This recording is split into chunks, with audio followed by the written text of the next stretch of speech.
All right, what's up, guys? It is Monday night, 11 o'clock Eastern time. We've got James Larson here. He's about to drop some knowledge on the new Perlisten S4b three-way bookshelf super speaker, raising the bar yet again. James, how's it going? And how do you like that speaker, man? Give me a two-word summary of the speaker, if you can. Really good. It's a really good That's a speaker. compliment from James. Yeah, that's a good speaker. So yeah, I'm here to talk about it. Yeah, well, we just posted your review online. It's if you go to audioholics.com, we posted it. Actually, we posted it late last night. It's been up. But I thought it'd be a good idea to do a YouTube overview. You still have the speaker. It's right there sitting next to you. I want people to see it up close. It's pretty substantial. I mean, that's a pretty large bookshelf speaker. I mean, I've had bigger, but yeah, it's on the larger side of bookshelf speakers for sure. You know, it's not huge, but it weighs a fair amount too, 25 pounds about. So you know, it's not lightweight, you might say. Right. So when it says it's a three-way, but you look at it, it doesn't look like a conventional three-way because a three-way would have a dedicated mid-range, a woofer, and a tweeter. It's kind of a unique array that they have there. If you want to talk a little bit about that, feel free, and then we'll go into the slide presentation. Sure. Yeah, this is a three-way, not a conventional three-way. Okay, we've got obviously the woofer here. You can see the tweeter, but the tweeter is flanked on the top and below by these two mid-range. These are like 1-inch mid-range drivers. About they're made of this texture material that this woofer is made out of, and it doesn't have a very conventional crossover design.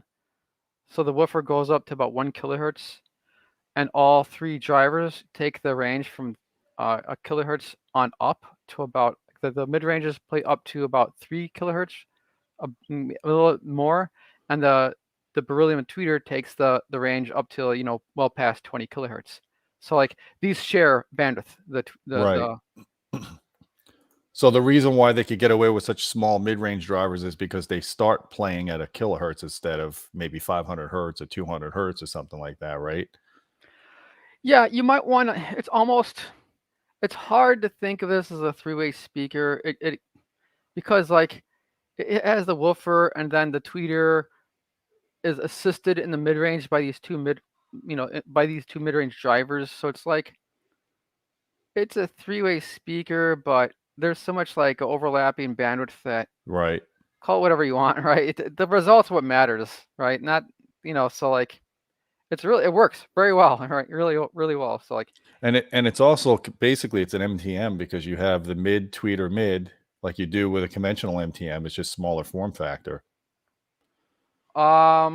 yeah, it's technically an MTM, but it doesn't behave say like a Diapolito type, MTM. It's very different. It's a lot more sophisticated. It's an MTM just in the by virtue of the layout for the tweeter, but right. It's more is going on than just that. That's not like almost like not giving enough credit for what it's doing, But yeah. I Well, don't really. just so people know, this is a very high-end bookshelf speaker. It's not inexpensive. I think it's about 8,000 a pair.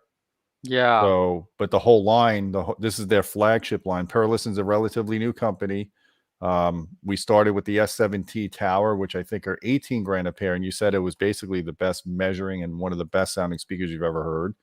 So Yeah, yes, really pricey, is. but it warrants the price with the level of performance that you get, and it's got the THX Dominus certification, which is their largest certification for consumer audio. SPL wise, it could fit into rooms that are 5,000 cubic feet and reach reference levels with very low distortion. Well, the Dominus certification means it can achieve like THX reference levels at the listening position in a room of 6,500 feet.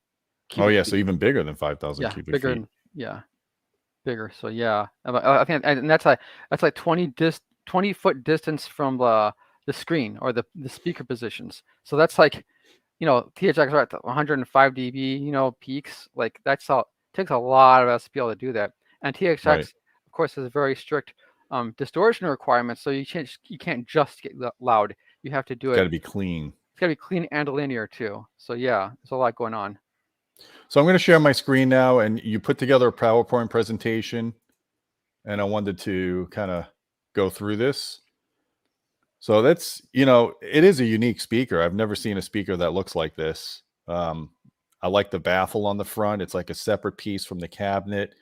Probably some benefits for diffraction benefits, reducing diffraction when it's radius like that, I would imagine, right? Sure, yeah, it's gonna do that a bit. Yeah, it's it's real. Like I think the real advantage is like that. This is like a big, just the front baffle piece is a big like CNC cut chunk of HDF, and it's like 2 inches thick, and it's mounted on a 1 inch thick, another 1 inch thick piece of front baffle on the main enclosure. So it's like 3 inches 3 thick. inches, yeah. Yeah, of a front baffle. Like so, it's Super very inert. Sure, yeah. Having very, very well built, cabinet. Yeah, and then and people may not realize that tweeter in the middle, that's actually pure beryllium, right? Oh yes, it's a beryllium, and it has a very, very powerful magnet. I mean, unusually powerful. So It's like, a ferrite magnet. It's not a neodymium, right? I think it's ferrite. Gee, I don't remember. I didn't like take out this You housing. didn't take it out, yeah. I didn't take the speaker apart like I normally do. So yeah. So what are we looking at here? This is the bag it came in, obviously. Yeah, and there's the bag and the foam piece it came in. So like it's kind of a nice, almost like velvety kind of bag that when you unpack it, and it's comes packed really nice. Of course it should at that cost. it's kind of funny. It looks like like a map of the solar system or something. Like there's a sun and there's some planets orbiting around it. I kind of like that. Yeah, it does have this kind of. The speaker does look a little science fictiony, doesn't it? It looks kind of Yeah. futuristic. Yeah. Yep. So I don't think this is, in my opinion, I think that like the piano and white finishes look more fitting for this rather than the wood finishes, the wood veneers, right? I mean, they're nice, but I think they're a little bit more traditional where the speaker looks futuristic, right? So I prefer the white and black finishes. Right. So the woofer is actually like a 7-inch driver, not a 6.5 like you would typically get with a bookshelf speaker. It's the same driver that's in their tower, the S17 tower. Yeah, it's the same one. 6, 7. The way these like woofers are measured, right? That way the diameter is specified on so many speakers. There's so much like variance that it's like roughly in that range. I'm not gonna say it's so much bigger or smaller than any other. Yeah. In the 6-inch range, right? It's about the same. Probably maybe has a little bit more surface area, but yeah, it's this is not banking on surface area to produce lots of SPL. Just a really powerful motor, very high sensitivity driver, and even though it's not that sensitive, It's of a not that speaker, sensitive at it has 86 a dB. ton of power handling. Yeah, so Right. yeah, it's just a very powerful driver with a lot of So throw. it's important for people to realize that this is not the typical bookshelf speaker that could play, reasonably loud. This thing can play at Dominus THX level loud. Well, yeah, yes, Not at bass frequencies, but above. yeah. Well, there's a little bit of a catch to that. THX isn't really clear about their classifications. There's compact, there's select, there's ultra, and there's dominus. But within these certification classes, there's like sub certifications, like the S7Ts were like full range LCR Right. dominus certification. These are surround dominus, like Oh, so they probably assume a closer distance to the yes. listener. So you can't use these as like the LCR and get like a dominus level output in a 6,500 cubic foot room. Yeah, it makes These will sense. serve well as if you give them the power, they can serve well as a surround, obviously. Gotcha. All right, so there's your different finish options. James basically saying piano black and gloss white really look the best out of, even though they're all nice. They're all nice. Yeah, they're all nice. 4-ohm speaker, and we'll get more into that in a minute. Reasonable sensitivity, 16 by 9 by 7, so it's not huge, but it's a substantial speaker for a bookshelf. kind of hard to mount it on a wall. You're better off putting it on stands, probably. Yeah, you could mount. There's holes on the back where there's a plate that you can mount it on a wall, but it's kind of big to be Right. mounted on a wall. But you can do it. They sell a plate by which you can mount it. So yeah, it can be done.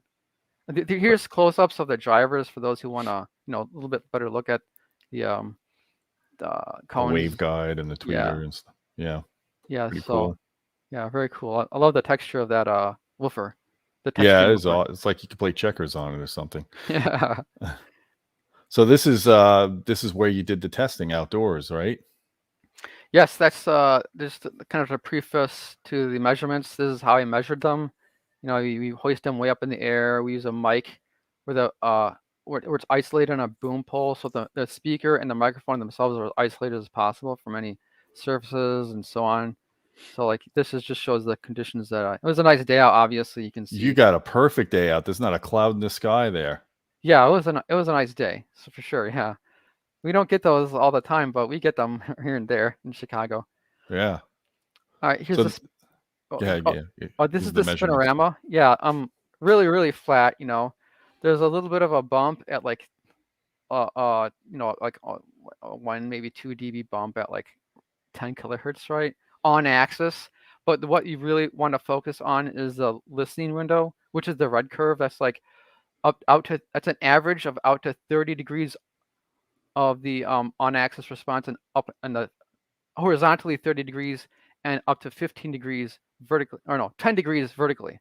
So it's kind of like what most people are going to be met with an average of that, and that is even flatter than the on axis response. It's more important for sure, and like that is it's flat as a pancake. This is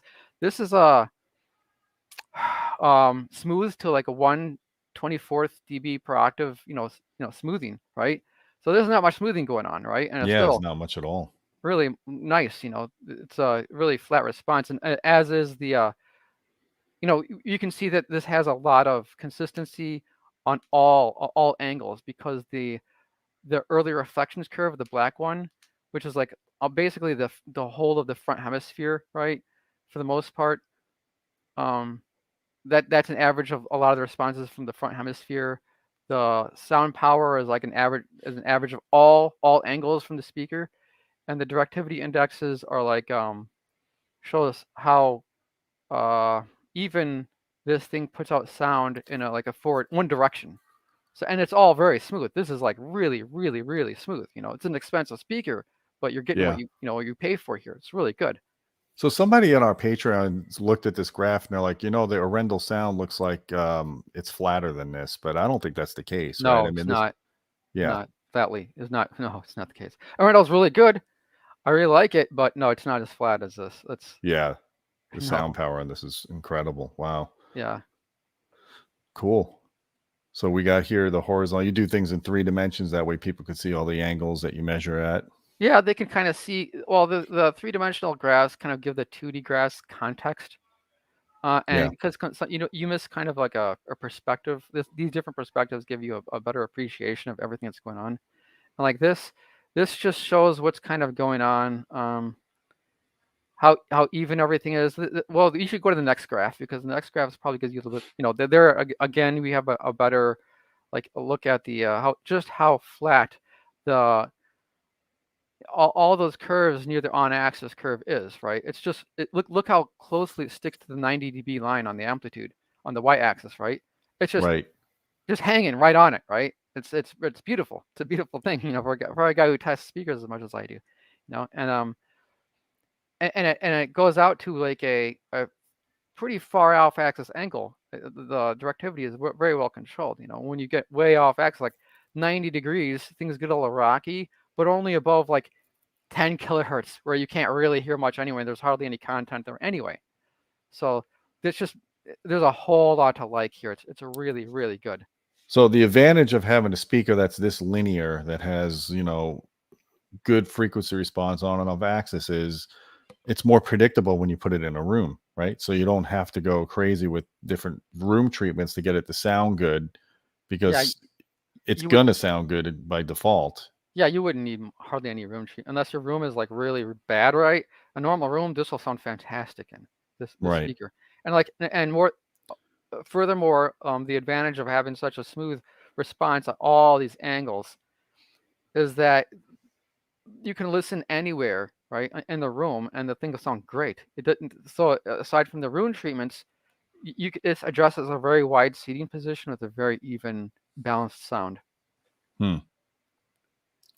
Oh, this is like Predator look, like the Predator Yeah, would see it. the heat map. Yeah. Yep. This is a polar map.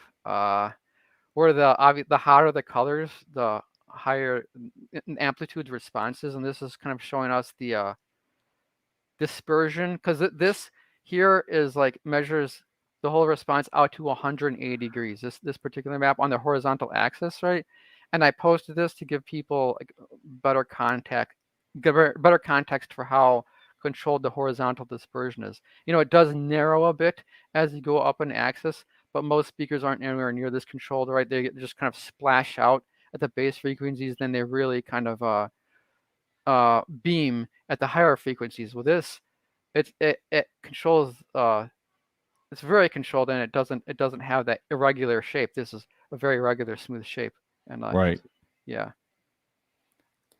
yeah. Low frequency response. This is the bass response. Since I don't measure the bass up on that, like that rig, Yep. you can't be done. I measure on the ground in an open area, and that's how you can get a good accurate measurement of bass in doing that, because there's no reflection if the microphone is on the ground. This shows you it's a flat response down to like 100 hertz. Then you have since it's a sealed speaker, it has a like textbook sealed roll off, right? 12 dB per octave, right? Yeah, it's just picture perfect for this. Yep. And now some people will criticize this, saying, well, 8,000 is pair, this should have some bass. But and I address this in my review, but really, if you did that, it would lower the sensitivity. If you did that, it would make a larger speaker, almost to the point where you couldn't mount it right. So this is a bookshelf speaker with really high, output potential. And but the cost is low frequency extension. That's like Hoffman's iron law. You can't get around to that. So like, it's a worthwhile trade-off, because this speaker is going to be expected to be used in a system where there's subwoofers. You could use it in a 2-channel system, maybe with boundary gain, but even that I can't tell you how many bookshelf speakers I've measured and reviewed in the past that had extremely deep bass extension, like some of them down to like 40 or 50 hertz. And they sounded like they had a lot of bass until you cranked the volume at a reasonable level, and then the woofer would just bottom out, or you would just have no dynamic headroom anymore because you're overdriving the woofer. So I'd rather have a bookshelf speaker like this that doesn't have a lot of bass output, but has enough output at 80 hertz to blend in with 1 or 2 subwoofers. And then you have full dynamic range between the subs and the main speakers without compromise. Yeah, I agree. But then I wouldn't want to try to use like a bookshelf speaker in a large room. But yeah, I mean, it'd be better just to have. And if you have $8,000 to throw down on a pair of bookshelf speakers, you can buy a subwoofer. Yeah, get a for sub sure. too. Yeah, and like then you've got a great system. And we measured their D215S or whatever the model is, the Yeah. dual 15. It's like one of the best subs we've ever measured, right? Lowest distortion, Yeah, that extreme output. bonkers. Yeah, we did a live stream about it. It is like picture perfect good. It's like just perfect. Yep. So now we're looking at the vertical axis. Yeah, so this is like a vertical axis up and down by 90 degrees. So like the top and the bottom of the graph here is showing what the speaker is doing at a right angle to the on-axis response. And this is great. What's nice about this speaker, one of its unique attributes, and what that MTM style arrangement does, it's called beamforming. This DPC array, it squeezes it controls the vertical dispersion. So in most speakers, what you'd have is like up to like the tweeter's crossover point. It's like the sound goes everywhere, and then the tweeter really, who knows what it'll do. It'd probably go everywhere, and then it would beam sharply. Well, this holds a very controlled pattern above 1 kilohertz, where you're not going to get much like reflections off the floor and ceiling. It controls the vertical dispersion. So you don't really have to worry about acoustic treatments on their, like, you don't need like a thick rug to control the sound, or some kind of treatment on the ceiling. It's just a way they need for those treatments. Awesome. Okay, this is the same thing. Up to 180. Yeah, out to 180 degrees. So this is the full circumference of the vertical axis of the speaker. And again, I pose this as a good little context. And here's one interesting thing to note. You see at 1 kilohertz at about plus 30 degrees, there's a little like green spot there. Yeah. You see that? That's okay. Most speakers have like a crossover null, right? Most like 2 or 3 bookshelf speakers have a pretty substantial crossover null. That's just that's like the smallest crossover null I've ever seen. It's like it's hardly there, right? Usually most speakers, it's a big, huge gully, right? Like a big gap, right? And if you listen to the speaker at like, say, like 20, like a 2-way bookshelf speaker off axis, like on the vertical axis by like 20 degrees, you're missing a big chunk of the sound. Here, hardly anything. It's a really great. It's a very small defect, but in comparison to every other like multi-way designs except for coaxials, it's really, really good. This is just an excellent measurement here. Yeah, looks like it. So they sent you matching stands for the speakers, but they're not cheap. Those are about $1,500, right? Yeah, $1,500 for I think a pair, right? Really, they're pretty. Yeah, they're really nice stands. They're really heavy. They're much heavier than the bookshelf speakers themselves, right? The bookshelf Is the centerpiece solid? Is it? Can you put sand in there, or is it hollow? I don't think it's totally solid, but it's really heavy. It's very heavy. So it's very it's not totally solid, but it's pretty solid, Right. So it's a I've heavy. I've had stands that you tap on them and they ring, so I had to put sand in them to dampen them. These definitely don't do that. And there's a big, like, I think that's an iron or steel base, right? This thing's really heavy, man. And like here, I had a close up of the feet. So really nice looking stands. The feet have these like polished brass ring, and there's the spike tip on the it's like really nice, like polished. Like it's just a really nice little it's a nice stand, right? It's an expensive stand, but it's a really nice one. It does its job. There's holes on the stand's base where you can screw in the speaker. It has matching. The speaker itself. Oh, that's good. So it won't chip over if a kid knocks it or something. Yeah, it won't fall over. The stands are so heavy it would be hard to tip over, but even might be able to knock over the speaker. But you can screw these in, so that's not a concern at all.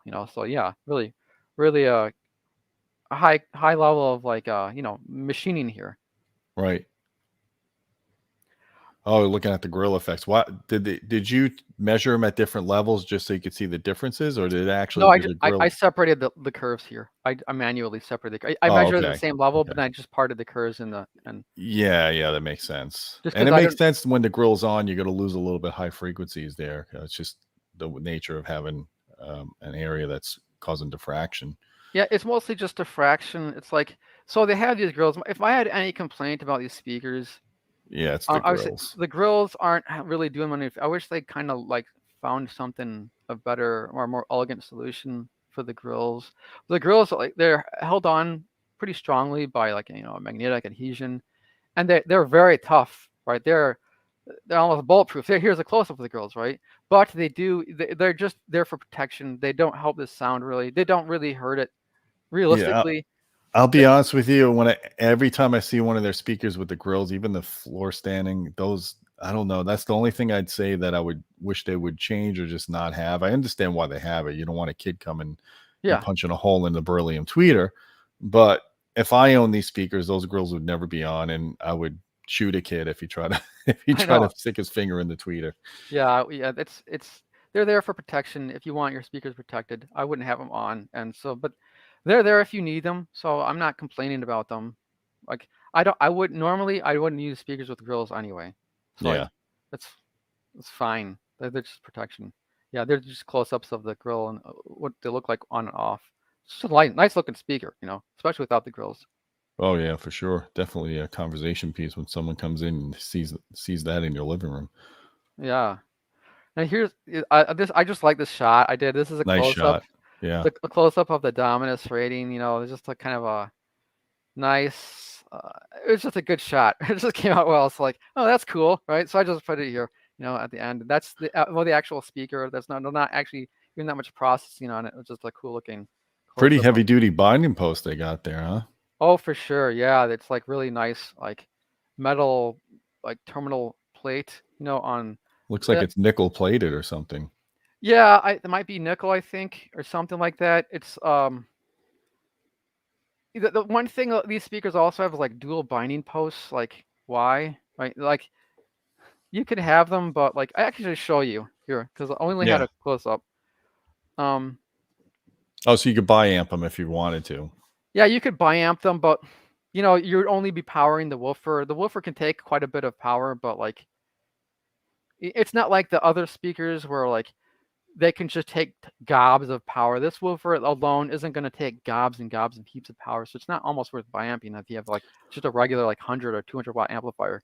Don't even I worry about never understood the purpose of biamping a bookshelf speaker unless you're going to active crossovers. Then it's different. But in generally speaking, you shouldn't biamp a speaker unless it's a really big tower with a bunch of bass drivers and you want to do it that way. But then even then, if you have a really good 1 kilowatt amplifier, you shouldn't need to biamp the speaker regardless, unless you're going active. It's just kind of like it's there as a feature, as kind of a punch list that people want to have on the speaker. Yeah, biamp.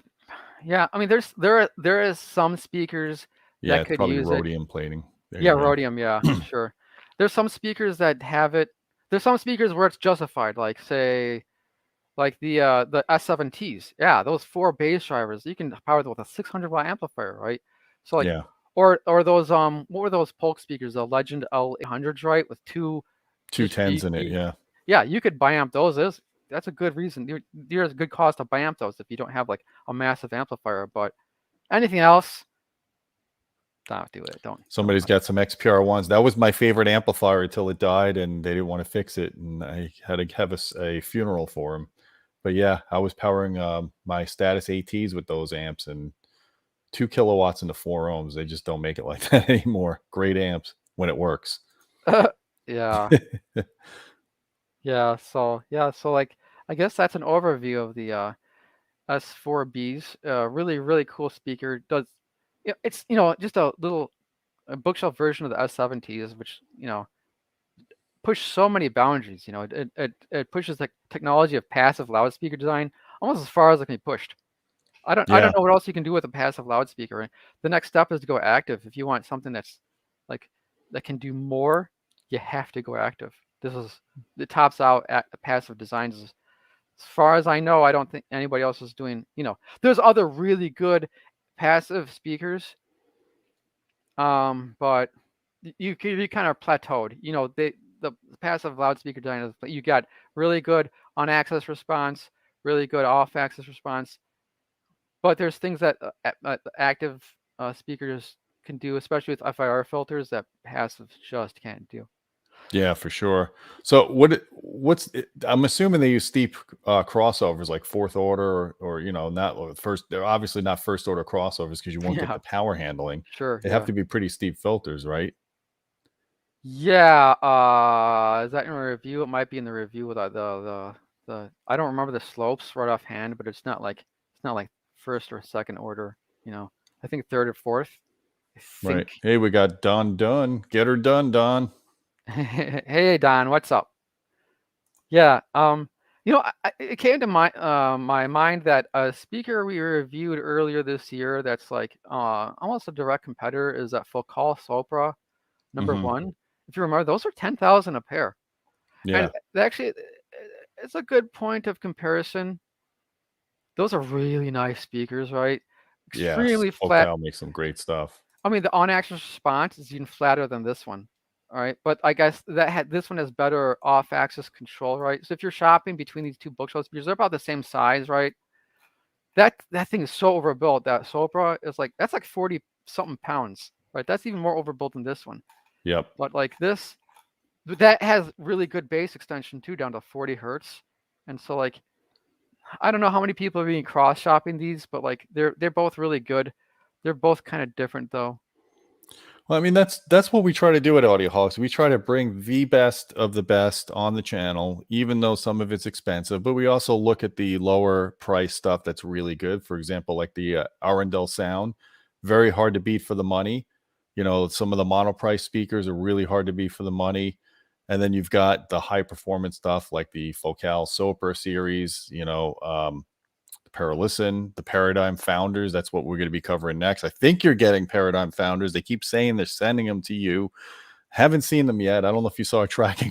Did you see any tracking info yet? It's kind of No, I want to. I'd like to get them in here, but like, I guess the whole logistics situation is crazy right now. So like, there's shipping containers off the port of California that are just not coming into the country. It's a pretty messed up situation we have. yeah. Got hey G, my home theater rocks because of your help. Thanks so much. Hey, no problems, Hans. Appreciate that. And we have a great team here at Audioholics that we are trying to pursue the truth and the science of audio and not the snake oil. So we tell you to put your money towards better equipment and not the cables, and get your room acoustics right and get your calibration right. And it all comes together beautifully when you do that. Yeah, I'm just a speaker guy, but yeah. You're just a speaker guy. I That's mean, all James does. He reviews speakers. He doesn't want to review anything else. I've offered him amplifiers. I've offered him receive. No, just send me speakers. Okay. I'm not, I can't, no, no amplifiers for me. I mean, I can appreciate a good amplifier, but I don't have the, I don't have the stuff to measure an amplifier, and I really wouldn't know what I was doing if I tried. So like, I can do Yeah. acoustics measurements, but not so much electrical measurements. People can be dangerous with an audio precision if they don't know how to interpret the results, and then they can make false conclusions that something's horrible when it's really not, and it's just a measurement artifact that may not translate to something that is bad performance. But that's a whole nother topic I don't want to get into here. But yeah, so this is cool. So we've reviewed now the S4b bookshelf. We've got the S7T tower. We got the D215S subwoofer. That's 3 products we reviewed for Perlisten. They're working on a special product for me because I want to incorporate some of their stuff in the Audioholics Smart House. And hopefully by December, we'll have an announcement on our YouTube channel about that.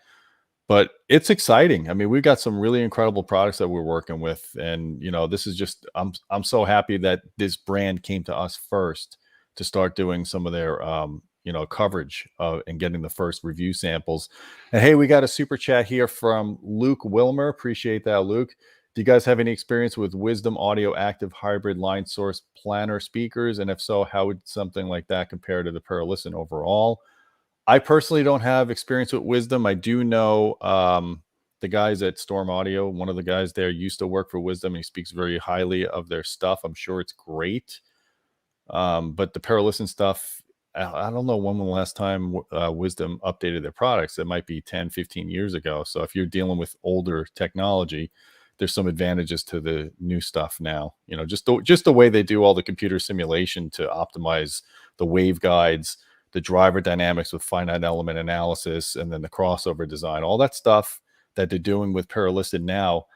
I mean, they couldn't do a lot of this stuff 10 years ago. So the speaker technology has really moved forward with computer simulations. I've heard a lot of like line source speakers, and like, I've not heard one that really images well. You know what I'm saying? Gene, how many line source speakers have you heard? I mean, A lot, actually. Yeah. all, At trade shows. I mean, okay. So not to dive off topic here, but some of the problems with line sources is they tend to give you too large of an unnaturally large soundstage without focus. Like I remember I listened to the top of the line Macintosh line source, and they use like 20 of these cheap little 1/2-inch tweeters, and then they've had the woofers behind them. And all I heard was this large presence with no imaging. Yeah. But then I've heard truncated line sources that actually give you the best of both worlds. And that's kind of like what RBH does with the SVTRS. That's kind of like a truncated line source. It's not a full line array, but it has kind of some of the properties of a line source, some of the benefits of it, the high sensitivity, the low distortion from having multiple drivers doing, sharing frequencies and stuff like that. So I guess it really depends on the application, and maybe DSP can take it to the next level. Those Macintosh ones were not DSP driven. There were analog crossovers with analog components. So, who knows what the noise shaping they can do now, how much better they can be when they're active. I think that like just you can't have like precise imaging from a line source. I don't think it's possible. I've never heard it from a line source. I'll be honest, I've heard a lot of line sources. They always have this big image, right? This larger than life image. I think a lot of like home theater people would probably like that huge, like larger than life image. So there might be a place for them, but like they image big, everyone sounds like a giant. And the speaker like that, like it's kind of cool. It's like nice place to visit, but you wouldn't want to live there, Yeah. It's like, it's cool, but I don't think I'd want to just be stuck listening to all my recordings like that. What about a CBT array? Yeah. No, those are more like a point source. You did a review. You did a Yeah. Don Keel one for Parts Express. You did a Sure. review on our channel. Yeah. What was it, a couple of years ago? It was a few years ago. Yeah. That's like a line source that has some of the advantages of a line source with some of the advantages of a point source. So it's like, Right. it's not a true, I don't know. It's kind of a real hybrid line. It acts like a point source. It acts like a point source, really. I'm not going to say it's not a traditional. So that does image really well, that speaker, right? But it's, it's not quite a normal line. That's really, complicated. We probably shouldn't get into that speaker right in here. Yep. What it's actually doing. Yeah. So yeah. So when you do your reviews, since we have you here, when you do your loudspeaker reviews, I'm assuming you don't use any auto EQ or anything like that. You run the speakers flat, No, or do you try post and pre and post EQ? I don't. Do you try to EQ it to make them better, or no? No, I don't do anything. The speakers have to stand on their own, as far as I'm Right. concerned, right? So like, yeah, I mean, you could EQ any speaker, to sound like anything, to an extent, of course. So like, but I can't assume that the end user is going to have that kind of equalization, ability, right? Yeah, because they can mess it up. And plus, a speaker really should just be able to sound good without equalization. We don't, it shouldn't need equalization, really. I mean, and the room might need equalization. The speaker by itself, it should. A really good speaker shouldn't. There are some speakers that are meant to be used with EQ, but most speakers, if you go to the store and buy a speaker, you shouldn't need to EQ it for it to sound good in a normal room. So no, I don't do any of that. Well, except for bass frequencies, that's where the EQ really makes a lot of sense. Yeah, below the transition frequency is another story entirely. But above that, you don't need. So I guess the next step, and I've spoken to Dan over at Perlisten. Man, they have in-walls now. They have in-wall versions of these speakers, which is incredibly awesome for people that can't have big box speakers. Now you could have this technology flush mount. But I hope they get into doing active speakers next and have the FIR correction like what I'm doing with my RBH system, because and I know you haven't heard this yet, James, but it's a game changer when you have properly done active speaker system like that. It does things that you just can't believe a pair of speakers can do. I had the PM8s, the RBH PM, those had FIR filters. Yeah. So yeah, I mean, so I've I've heard speakers kind of like that. What's really interesting, if Perlisten goes to an active kind of like design, what they could do is, so you mean if you look at those graphs, those vertical graphs of that beam, right? How well controlled that beam was. Well, you could change the crossover, or an active system could change that in real time. So that beam could follow you around the room if you wanted. It could be pointing. It could use it could maybe point at you use like facial recognition, so they could adjust that beam so it's always hitting you all the time. And damn, it's like head tracking or something, right? Yeah, you could use head tracking with that with an active crossover. With beamforming, it could just follow you around. You would always, wherever your head was, it could follow you, so you could always have like perfect sound everywhere. Unless I mean, I guess there's disadvantages of that if you just didn't want to be in the sound field all the time, the optimal sound field. But Yeah, there's some really cool things they could do with that. They could like steer the beam. They could steer the beam anywhere in real time, anywhere they wanted to go. Well, Lexicon does that with their. I don't think it's a popular speaker, or they might have discontinued it, but they had a beam steering speaker that used all digital correction on it. I That remember was they kind of like a researching thing. It's almost like yeah, I it don't was know a if they really had hi-fi released it. speaker. It was expensive, yeah. So the next thing I like to see Perlisten do as well, and I'm sure Don would like this, is a passive soundbar. You imagine a passive soundbar that fits under your TV that has the technology in it, LCR. That would be really kick-ass. Maybe a smaller woofer. I don't think you could do a 7-inch woofer, You but couldn't do sevens. Yeah. Well, the problem with soundbars is they just give up imaging. You don't have yeah, but imaging. if you can't install speakers in a room, then Sure. this is the next best thing. Because I heard the Theory Audio soundbar, and that is the best passive soundbar on the planet. It is that good, and I heard the demo of it, and I was floored. But it's a big system, and it's it's like 10 grand or something like that, and it's got dual 15-inch subs, and it's got a DSP box that you have to plug into your preamp or your receiver. But that pushes the envelope of passive soundbars, and it makes people rethink, hey, if I want to have high level of performance and not give up form, not mess up my form factor, this is a great alternative to that. This category of product is really maturing. I guess Perlisten could do that. And what one advantage they could have, they could take this array, right, and they could they could put that in a kind of a narrow speaker, right? Yeah. But the problem with, I mean, I don't want to like sound too down on sound bars, but you could get good vertical coverage or dispersion with the kind of technology they employ, but and it's always a problem with any sound bars. How do you deal with the horizontal coverage? It would be, it couldn't be as good as their speakers. I hate to rain on your parade here, but No, I mean, it's never going to be, nothing's going to replace obviously discrete Yeah. box speakers, but we have abilities now to put incredibly good sound into any form factor. I think that's exciting for people that can't.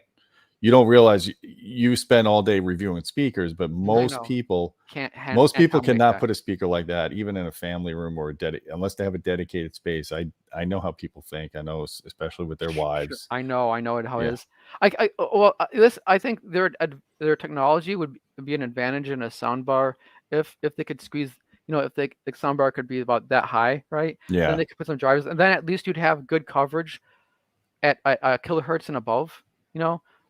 Below that you might get some, I don't know what, you would get some, lobing artifacts and this and that, but it would be a pretty good soundbar among soundbars. For a soundbar as they go, they could make a really killer soundbar, I'm sure. But then Yep. there's a matter of depth, right? But problem with soundbars can't really have a lot of depth, and like there's just so many hurdles, right? They're just against the laws of physics. That's like, I think you could make a good soundbar, but I don't know. I don't know. I don't think it could use any kind of normal technology. Maybe a DSP, beam steering, right? Like, what I've seen in like stores. Stores will have a beam steering array. I don't know if you've seen speakers like it's just a row of tweeters, right? Have you seen Yeah, those? Yamaha does that with the YSP soundbar. There are products they have out in front of stores that use beam steering that's just like that. And the application for this is more commercial than it is like, residential, like, for us enthusiasts, right? Or like if someone's walking by in like a mall or something, they can use that beam steering array to like Yeah, so you target hear it sign only in certain areas. right on the person, right? If someone's walking by, they hear it, crystal clear, and somebody else doesn't hear it at all. So like, I think maybe you could employ that technology in a soundbar to make something that might be cool. I don't know. They're doing that in cars now. Not to get off topic again, but car audio systems are doing beam steering now. So if you want to listen to music in the driver's seat, but the passengers don't want to hear it, they have the ability to adjust that. Yeah, I heard that Tesla's involved in that sort of like technology. I got to hear it to believe it. It sounds like magic. It sounds like voodoo to me, but DSP trickery is getting pretty awesome these days. Yeah, it could be cool. It's funny, a little bit off topic. Tesla has a lot of fun. They kind of have a lot of fun. You know about that flatulence simulator in Teslas? Do you know what that is? No, I haven't. Is it because of extreme acceleration? No. Okay, so they have localization. So they already have a system where they can localize kind of sound, or where sound seems like it's coming from, and their audio technology in those Teslas are really good, and they have been good for a few years now. One thing you can do, and the Teslas, they have this like little, like, I think it's like an Easter egg, where you can like the driver has, has their screen, their control Yeah. screen, and you can like have this flatulence simulator where you can press a button, the sound system makes it sound like a guy, well, farted, right? And this seat or that seat, you can control the sound where it seems like it's coming from, right? So it's kind of funny what they, that's a funny little thing they do. So there you go. If you want to play a joke on your wife or your friend, buy a Tesla. It's the only car that offers it. Spend 80 grand on a Tesla so you can make simulated fart sounds in the passenger seat. Yeah, they can do that among a lot of other things. Like, Tesla's cool. They're doing some cool things. So that's where this technology is already being employed, only for the highest scientific research, a farting simulator in a car. Like, You gotta have priorities there. yeah. All right, so the speaker is the Perlisten S4b, $8,000 a pair. It's their flagship series of speakers right now. They do have another series we haven't reviewed yet. We should probably start looking at, but this is the smallest speaker in that lineup. They have an MTM version of it, so it adds another 7-inch woofer above that tweeter array. If you want a bigger bookshelf speaker, you can go to that one, or you can go to their full-sized flagship floor standing speaker, the S7T, which we did review. It's on the Audioholics.com website. This review is on our website right now. Please go to Audioholics.com, read. Don't just watch videos. We appreciate that. I'll embed this video in that review in case you want to go back and listen to it. The PowerPoint is on our Patreon at patreon.com/Audioholics. We appreciate your support on our channel. You get direct access to us if you want to ask questions or suggest video topics. James, appreciate you coming here, dropping some knowledge on this speaker. And of course, we appreciate your review and going outdoors, doing these measurements on a pole. This is not easy work, and we are very grateful that you have the desire and the willpower to do this for us, because without the measurements, you're not seeing the whole picture of product performance. Yeah, it'd be just guesswork without the measurements. Yeah. So guys, I hope you like this video. James, thanks again. And until next time, my friends, keep listening.